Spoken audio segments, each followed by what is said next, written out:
dependent on the top surface finish. So on coated paper, the density will be higher than uncoated, and a gloss coating would be higher than a dull matte coating or a satin coating. All right. Let's just take a look. This gray balance looks like it's off. Let's take a look at the dot here. I'm going to turn this sheet. Okay, once again, the 25% screen tint of the black looks very good, nice and crisp and sharp. No indication of a slur or a double. Let's just flip the sheet. Take a look at it on the second pass. Same thing here. That looks pretty good. Okay. So if we fold the sheet in half, that's the front, that's the back.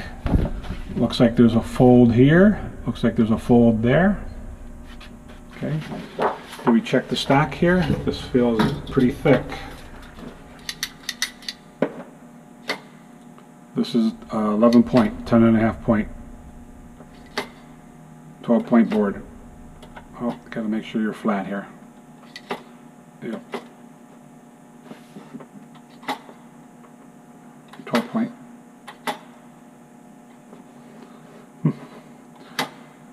Gotta be very sensitive here. Let's put some pressure on there. Okay, 10 point. Take a look at another job here. Okay, again, these are all work and tumble, work and flop. You print the fronts and the back simultaneously. Once you do the first pass, you flop or tumble the sheet. This is the inside, so it's three up here. This is the inside. That's the outside. It looks like this folds in half, right? Okay. So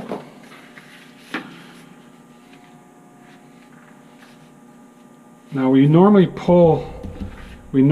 pull to this side here, but that mark doesn't look like it's on, and then it doesn't look like it's on here. So either the paper's not square, or for some reason they were pulling to the gear side. No, they're certainly not pulling to the gear side. So I'm not quite sure why the side guide here is barely showing, and here it's not showing at all. Okay. It does have a coating on it, a dull coating. Let's check our QC bar here. Cyan 136, magenta 128, yellow 112, black 169. Gray balance here looks pretty good. One color, three color, one color, three color, one color, three color.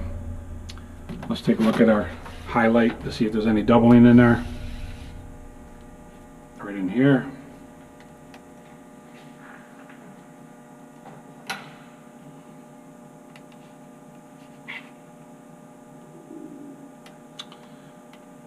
It's 40X.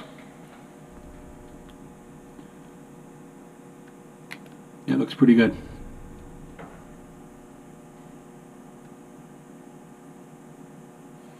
Let's check the back side. Second pass side.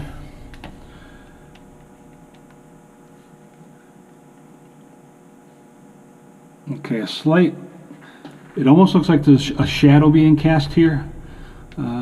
That would be an indication of a slur or a double. Have to keep an eye on that.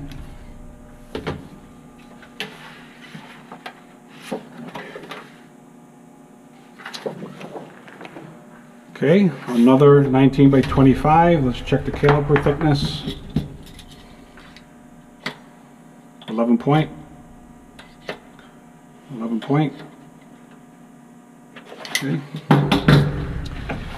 This has got a gloss aqueous water-based coating to it. Here's your front. well, I don't know what's what here actually. These could be the outsides or the fronts. This could be the insides and the backs. You print and then you tumble or flop the sheet. We have 2, 4, 6, 8, 10, 12, 14 out on this. We have our side guide mark here, looks good. We have the color bar for the scanner, and then we have the color bar for QC. Check the densities here. 133 cyan, 126 magenta, 108 yellow, black 168. Let's look at our highlight dot, quarter tone dot.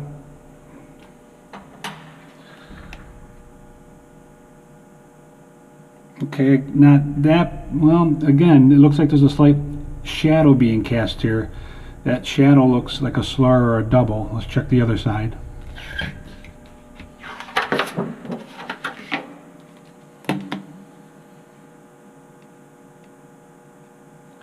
This side looks much better. So let's just think logically here. If you got to take the piece of paper and put it through the press twice, probably the best printing is the first pass. The second pass is probably not as good because the paper may not be as flat. It hasn't picked up any moisture from the fountain solution, dampening solution. So this side is excellent. This side has a little bit of a slur to it, a little bit of a double to it. So if we check the SIDs and they're the same, then we could check the TVIs to see if they're different. Let's do that. So this side had a little bit of dot distortion. So if I measure paper, then the solid, then the tint, I have 43% dot area minus the fifth. Oh, I'm sorry, that was a quarter tone. I'm sorry, I wanted to go to the mid-tone, the 50%. Okay, that's a 68. 68 minus 50 is 18%. Density here again was 162. Now we come to the other side. It's the same paper, so I don't have to re-zero out. Check the density. 159 and 162, so they're very similar. Check the dot gain. 64. So you can see this side had less dot gain at almost the same density. This side had more dot gain at almost the same density. Why is this side fuller or heavier? Because the dot is being distorted either with a slur or with a double.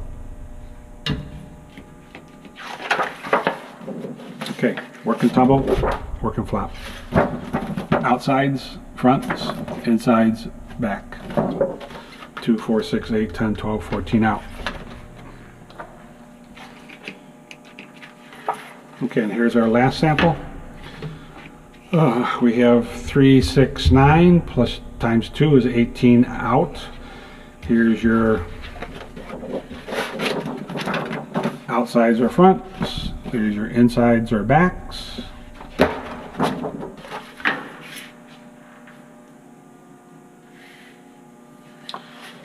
The sheet is gloss coated aqueous water base, again with an analox, not with a roller coater.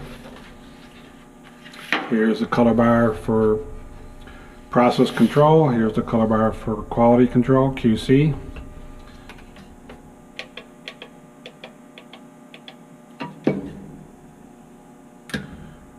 $143 on the cyan, 130 on the magenta, 113 on the yellow, 189 on the black. Let's check dot gain, dot area, tone value increase. Measure the paper with the coating. Measure the solid, 136, mid-tone, 67 minus 50 is 17, nice and sharp. 122, 66 minus 15, 16, again, right where it's supposed to be, per ISO 12647.2. Good. And then the black.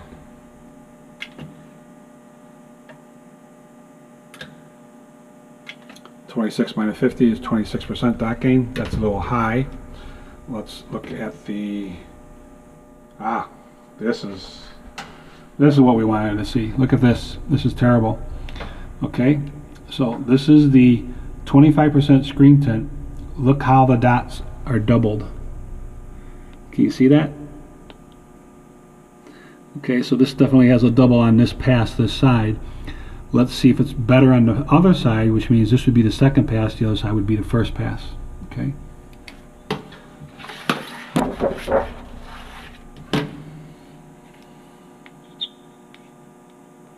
No, it's not better on this side. So the press, for some reason, is having a slur or a double here. Okay, very interesting. Okay, so in summary, when it comes to press form layouts, sometimes called impositions, you have sheet-wise or working back or working fronts. You have work and turn. You have this one, which is work and flop and work and tumble. The mechanics of a work and flop or work and tumble is you have fronts and backs on the same plate. So you have one set of plates, one make ready for getting register and color. You print the fronts, then you flop or tumble the sheet. You're using a different gripper margin, but you're using the same size